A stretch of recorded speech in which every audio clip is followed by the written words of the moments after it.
ನ್ಯೂಸ್ಗೆ ಸ್ವಾಗತ. ನಾನು ವಿದ್ಯಾ ದೀಪಕ್. ಇನ್ನೊಬ್ಬರಿಗೆ ಹಿತವಚನ ಹೇಳುವ ಮುನ್ನ ಅದನ್ನ ಅಳವಡಿಸಿಕೊಂಡಿರಬೇಕು. ತನಿಷಾ ಕುಪ್ಪಂಡಗೆ ಟ್ರೋಲಿಗರಿಂದ ಫುಲ್ ಕ್ಲಾಸ್ ಅನ್ನ ಮಾಡಲಾಗ್ತಾ ಇದೆ. ಅಣ್ಣ ಲಕ್ಷಾಂತರ ಜನಕ್ಕೆ ಸಹಾಯ ಮಾಡಿದ್ದಾರೆ ಅಂತ ಹೇಳ್ತೀರಾ. ಇನ್ನೊಬ್ಬರಿಗೆ ಹಿತವಚನ ಹೇಳುವ ಮುನ್ನ ಅದನ್ನ ಅಳವಡಿಸಿಕೊಂಡಿರಬೇಕು. ತನಿಷಾ ಕುಪ್ಪಂಡಗೆ ಟ್ರೋಲಿಗರು ಫುಲ್ ಕ್ಲಾಸ್ ಅನ್ನ ತಗೊಂಡಿದ್ದಾರೆ. ತನಿಷಾಗೆ ಟ್ರೋಲರ್ಸ್ ಮಾತಾಡ್ತಿದ್ದಾರೆ. ಅಣ್ಣ ಲಕ್ಷಾಂತರ ಜನಕ್ಕೆ ಸಹಾಯ ಮಾಡಿದ್ದಾರೆ ಅಂತ ಹೇಳ್ತೀರಾ. ಅಣ್ಣನ ಒಂದು ಸಿನಿಮಾದಿಂದ ಸಾವಿರಾರು ಜನ ಜೀವನ ಮಾಡ್ತಾರೆ ಅಂತೀರಾ. ಆದ್ರೆ ಅಣ್ಣನ ಸಿನಿಮಾಗೆ ದುಡ್ಡು ಹಾಕಿದವರು ಲಾಸ್ ಆಗಿಲ್ಲ ಅಂತೀರಾ. ಸಹ ಕಲಾವಿದರಿಗೆ ಅವಕಾಶ ಸಿಗುತ್ತವೆ ಅಂತ ಕೂಡ ನೀವೇ ಹೇಳ್ತೀರಾ. ಬಾಕ್ಸ್ ಆಫೀಸ್ ಸುಲ್ತಾನ್ ಅಂತೀರಾ. ಈ ಎಲ್ಲ ಮಾತುಗಳನ್ನ ತನಿಷಾ ಕುಪ್ಪಂಡ ಅವರು ಹೇಳ್ತಾ ಇರೋದು. ಅಣ್ಣನನ್ನ ಪೊಲೀಸ್ ಯೂನಿಫಾರ್ಮ್ ನಲ್ಲಿ ನೋಡೋದೇ ಚಂದ ಅಂತ ಹೇಳಿ ಹಾಡಿ ಹೊಗಳ್ತಿರಲ್ಲ ನೀವೆಲ್ಲ. ಓಕೆ, ಆಲ್ ಇಸ್ ವೆಲ್, ಒಪ್ಕೊಳ್ಳೋಣ, ಸರಿ, ಎಲ್ಲ ಆಕ್ಟಿಂಗ್ ಅಲ್ಲೂ ಓಕೆ, ಎಲ್ಲ ಆಕ್ಟಿಂಗು ಸೈ. ಇಂತಹ ಪರೋಪಕಾರಿ ಅಣ್ಣನಿಗೆ ಕನಿಷ್ಠ ಕಾನೂನಿನ ತಿಳುವಳಿಕೆ ಇರ್ಬೇಕಿತ್ತಲ್ವಾ? ಹಿಂಸೆ, ಮಹಾಪಾಪ, ಅಪರಾಧ ಎಂಬ ಅರಿವಿರ್ಬೇಕಿತ್ತಲ್ವಾ? ರೀಲ್ ನಲ್ಲಿ ಹೀರೋ ಆದವನು ರಿಯಲ್ ಲೈಫ್ ನಲ್ಲಿ ಯಾವತ್ತೂ ಕೂಡ ವಿಲನ್ ಆಗ್ಬಾರ್ದು. ನಿಮಗೆ ಕನಿಷ್ಠ ಜವಾಬ್ದಾರಿ ಇರ್ಬೇಕಿತ್ತಲ್ವಾ? ಈ ಒಂದು ಯತ್ನವನ್ನ ಮಾಡೋದಕ್ಕಿಂತ ಮುಂಚೆ ಇನ್ನೊಬ್ಬರಿಗೆ ಹಿತವಚನ ಹೇಳುವ ಮುನ್ನ ನೀವು ಅದನ್ನ ಅಳವಡಿಸಿಕೊಂಡಿರ್ಬೇಕು. ತನಿಷಾ ಕುಪ್ಪಂಡಗೆ ಟ್ರೋಲಿಗರು ಫುಲ್ ಕ್ಲಾಸ್ ಅನ್ನ ತೆಗೆದುಕೊಂಡಿದ್ದಾರೆ. ಅಣ್ಣ ಲಕ್ಷಾಂತರ ಜನಕ್ಕೆ ಸಹಾಯ ಮಾಡಿದ್ದಾರೆ ಅಂತ ನೀವು ಹೇಳ್ತೀರಾ. ಹೌದು, ಸಹಾಯ ಮಾಡಿದ್ದಾರೆ ಅವರು. ಅಣ್ಣನ ಒಂದು ಸಿನಿಮಾದಿಂದ ಅಲ್ಲಿ ಸಾವಿರಾರು ಜನ ಟೆಕ್ನಿಷಿಯನ್ಸ್ ಆಗಿರ್ಬೋದು, ಸಹ ಕಲಾವಿದರು ಎಲ್ಲರೂ ಕೂಡ ಜೀವನ ಮಾಡ್ತಿದ್ದಾರೆ. ಅಣ್ಣನ ಸಿನಿಮಾಗೆ ದುಡ್ಡು ಹಾಕಿದವರು ಲಾಸ್ ಆಗಿಲ್ಲ ಅಂತಾನೂ ಹೇಳ್ತೀರಾ. Of course is a box office Sultan.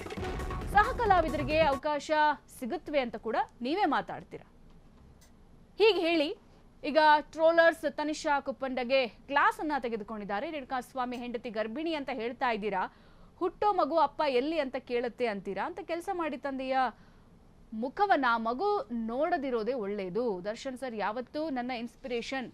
Tanisha Kuppanda ಈ ಒಂದು ಸ್ಟೇಟ್ಮೆಂಟ್ ಅನ್ನ ಬರೆದ್ಬಿಟ್ಟು ಪೋಸ್ಟ್ ಅನ್ನ ಮಾಡಿರ್ತಾರೆ. ಈಗ ಕುಪ್ಪಂಡಗೆ ಟ್ರೋಲಿಗರ್ಸ್ ಫುಲ್ ಕ್ಲಾಸ್ ಅನ್ನ ತೆಗೆದುಕೊಂಡಿದ್ದಾರೆ.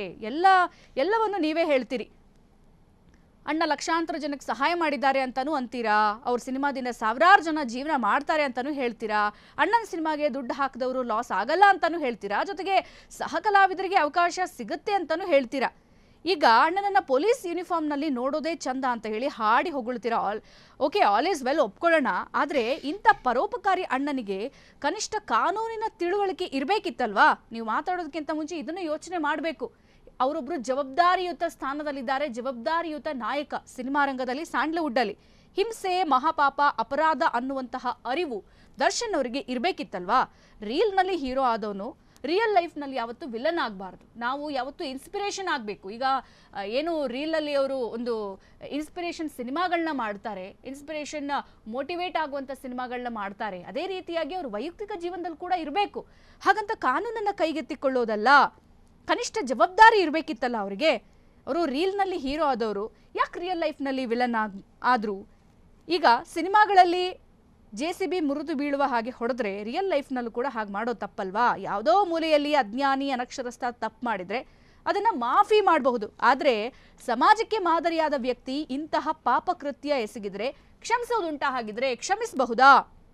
ನನ್ನಿಂದ ತಪ್ಪು ಸಂದೇಶ ಹೋಗಬಾರದು ಅನ್ನೋದನ್ನ ಕನಿಷ್ಠ ಪಕ್ಷ ವ್ಯಕ್ತಿ ತಿಳಿದಿರ್ಬೇಕಲ್ವಾ? ಈಗ ನಾನು ಈ ಕೃತ್ಯ ಮಾಡಿದೆ, ಈಗ ನನ್ನ ಫಾಲೋವರ್ಸು, ನನ್ನ ಫ್ಯಾನ್ಸ್ ಇದನ್ನ ನೋಡ್ತಾ ಇರ್ತಾರೆ. ಬಹುಶಃ ಅವರ ಒಂದು ಯಾವುದೋ ಸಂದರ್ಭದಲ್ಲೂ ನಮ್ಮ ಹೀರೋನೇ ಮಾಡಿಬಿಟ್ಟ ಅಂತ ಹೇಳಿ ಅವರು ಮಾಡಿಬಿಡ್ಬೋದಲ್ಲ, ಮಾಡಿಬಿಟ್ರೆ ಅನ್ನುವಂತಹ ಪರಿಜ್ಞಾನ ನಿಮ್ಮ ಹೀರೋ ಇರಬೇಕಿತ್ತು.